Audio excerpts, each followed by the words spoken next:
नमस्कार दोस्तों, हमारी आज की कहानी का नाम है कंजूस। पवित्रा शादीशुदा है। उसके ससुराल में उसके ससुर नरेश जी, सास मधु जी, पति समीर, ननद सुप्रिया हैं। एक शादीशुदा ननद और भी है जो समीर से बड़ी है, मीनल। उसका ससुराल इसी शहर में है तो आना जाना लगा ही रहता है। जून का महीना था, सुप्रिया की भी छुट्टियां थी तो आज मीनल घर पर आई हुई थी तो सभी लोग बैठ कर के डिस्कस कर रहे थे कि इस बार गर्मी की छुट्टियों में कहीं हिल स्टेशन घूमने चलते हैं। उसी की प्लानिंग चल रही थी। वहीं पवित्रा रसोई में सबके लिए कोल्ड ड्रिंक ला रही थी। अभी प्लानिंग चल ही रही थी कि इतने में मधु जी बोली, हमारा परिवार तो जाएगा ही, मीनल और कंवर साहब भी जाएंगे और पवित्रा के माता पिता, भाई भाभी को भी बोल देते हैं, वो लोग भी साथ चलेंगे। ज़्यादा लोग होंगे तो मज़ा भी आएगा और ऐसे करके हम लोग 10-12 लोग तो हो ही जाएंगे। हाँ मम्मी, ये तो आपने बहुत अच्छा किया। भाभी के मम्मी पापा भी साथ चलेंगे तो भाभी को भी अच्छा लगेगा और फिर उनकी नई भाभी भी तो देखें कि हम कैसे मिलजुल कर रहते हैं। मीनल ने भी मधु जी की हाँ में हाँ मिलाई। इतने में पवित्रा भी रसोई में से सबके लिए कोल्ड ड्रिंक ले आई और वहीं टेबल पर रखते हुए उन लोगों के साथ बैठ गई। जैसे ही पवित्रा बैठी वैसे ही मीनल बोली, भाभी, इस बार किसी हिल स्टेशन पर जाने का प्रोग्राम है। अभी हम वहीं डिसाइड कर रहे हैं तो सोच रहे हैं कि अपना परिवार तो है ही, साथ में आपके मम्मी पापा और भाई भाभी को भी आप बोल दीजिएगा, वो लोग भी साथ चलेंगे। एक साथ बड़ा मज़ा आएगा। मीनल बोले जा रही थी, लेकिन इधर पवित्रा के मन में उथल पुथल मच चुकी थी। उसे समझ ही नहीं आ रहा था कि क्या करे, क्या जवाब दे। थोड़ी देर उन लोगों के साथ बैठने के बाद पवित्रा अपने कमरे में आ गई और आकर पलंग पर बैठ गई। बैठे बैठे ही उससे वो दिन याद आने लगे जब वो शादी के बाद पहली बार पूरे परिवार के साथ वो वृंदावन घूमने जा रही थी। तब भी मधु जी ने जिद करके पवित्रा के माता पिता और भाई को अपने साथ टूर के लिए तैयार कर लिया।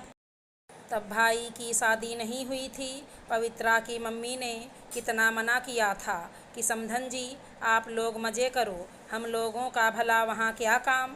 पर मधु जी मानी नहीं और जिद करने लगी, अरे हम आज के ज़माने के लोग हैं, जितना साथ समय बिताएंगे उतना ही तो एक दूसरे को पहचान पाएंगे। आखिर परिवार सिर्फ एक लड़की या लड़के का ही तो नहीं बना, परिवार तो हम सबका मिलकर बना है, इसलिए हम साथ ही जाएंगे।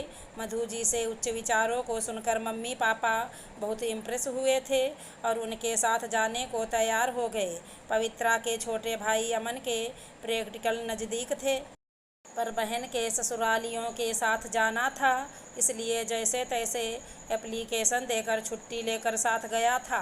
सोचा था कि जब वहाँ थोड़ा बहुत फ्री टाइम मिलेगा तो थोड़ा बहुत पढ़ लूँगा, इसलिए अपनी बुक्स भी साथ ले गया। इधर पवित्रा ने भी जाने की सारी तैयारी खुशी खुशी की, लेकिन कथनी और करनी में कितना अंतर होता है। यह पवित्रा को जब रेलवे स्टेशन पहुँचे तभी समझ में आ गया। आखिर बेटी के ससुराल वालों के साथ थे तो रेलवे स्टेशन से ही पापा के खर्चे शुरू हो चुके थे। मीनल दीदी ने कहा कि मुझे कोल्ड ड्रिंक पीनी है। अब हर व्यक्ति के लिए ही तो कोल्ड ड्रिंक आती। कोल्ड ड्रिंक लेने जाते समय तो किसी ने भी अपनी पसंद नहीं बताई, पर जब पवित्रा के पापा सभी के लिए कोल्ड ड्रिंक लेकर आ गए तब हम यह वाली कोल्ड ड्रिंक नहीं पीते, कहकर मधु जी ने कोल्ड ड्रिंक को नाले में ही फिकवा दिया। अरे जब आपको पीनी नहीं थी तो कोल्ड ड्रिंक को खोलने से पहले इसे वापस कर देते तो कम से कम वेस्टेज तो नहीं होता। उसके बावजूद पापा दोबारा सभी के लिए उनकी पसंद की कोल्ड ड्रिंक लेकर आए। ट्रेन में बैठते समय भी अगर सब अपना अपना लगेज उठाकर खुद रखते तो कुली की ज़रूरत ही नहीं पड़ती, लेकिन उसके बावजूद मधु जी ने कुली हायर किया और उसका सारा पेमेंट भी पापा ने ही दिया, क्योंकि जब भी पेमेंट देने की बारी आती तो नरेश जी इधर उधर हो जाते। खाने पीने का इतना सूखा सामान लेकर आने के बावजूद भी रास्ते भर में कई चीज़ें खरीदी गईं, पर हर बार समधी जी कहकर पवित्रा के पापा का खर्चा करवा दिया गया। देख समीर भी रहा था, लेकिन क्या कहता, जब खुद के जीजा का भी आज तक हर जगह घूमने जाने का खर्चा उन लोगों ने उठाया था। वो तो बस उसी रीति को आगे बढ़ा रहा था, पर उन लोगों ने एक बार भी नहीं सोचा कि मनीष जी और मीनल तो फिर भी अकेले ही जाते थे, तो उन्हें 2 लोगों का खर्चा उठाना पड़ता था। पर यहाँ तो पवित्रा के माता पिता को 7 लोगों का खर्चा अलग से उठाना पड़ रहा था। कहीं भी घूमने जाते तो बेचारा पवित्रा का भाई सामान उठाने का ही काम कर रहा होता।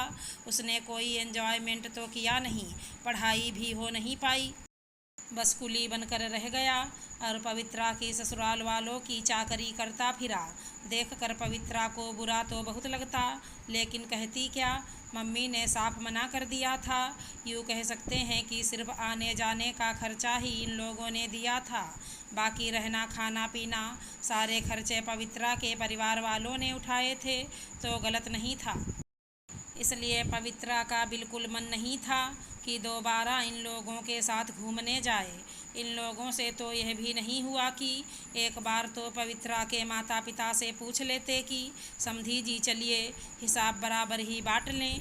बेवजह ही उसके माता पिता का इतना खर्चा हो गया, साथ ही साथ भाई की पढ़ाई का नुकसान हुआ वो अलग।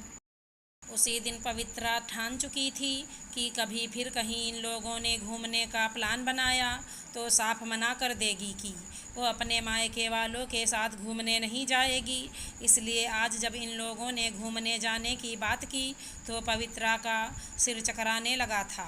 इतने में समीर कमरे में आया और पवित्रा से बोला, क्या हुआ पवित्रा, तुम यहाँ क्यों बैठी हो? अपने मम्मी पापा को फ़ोन कर दो ताकि वह लोग भी चलने का प्रोग्राम बना लें। उसकी बात को अनसुना करके पवित्रा चुपचाप बैठी रही तो समीर ने दोबारा कहा, तुम मुझे सुन रही हो या नहीं? पवित्रा ने लंबी आह भरते हुए कहा, माफ़ करना समीर, लेकिन मैं अपने मायके वालों के साथ घूमने नहीं जाऊंगी। पवित्रा की बात सुनकर समीर शॉक्ड रह गया। कैसी बात कर रही हो? भला कोई लड़की अपने मायके वालों के साथ घूमने के लिए मना कर सकती है क्या? बिल्कुल कर सकती है, जब उसे यह पता हो कि सारा खर्चा उसके मायके वालों के को ही उठाना है और साथ ही साथ उसके ससुराल वालों की चाकरी भी उन्हीं को करनी है, तो फिर मना कर सकती है। पवित्रा की बात सुनकर समीर कुछ कह ना पाया, बस बाहर आकर उसने मना कर दिया कि पवित्रा अपने मायके वालों के साथ घूमने नहीं जा रही है, क्योंकि उसके मायके वालों को कुछ ज़रूरी काम है। अगर हमारी कहानी पसंद आई हो तो चैनल को लाइक शेयर सब्सक्राइब करें। राधे राधे दोस्तों।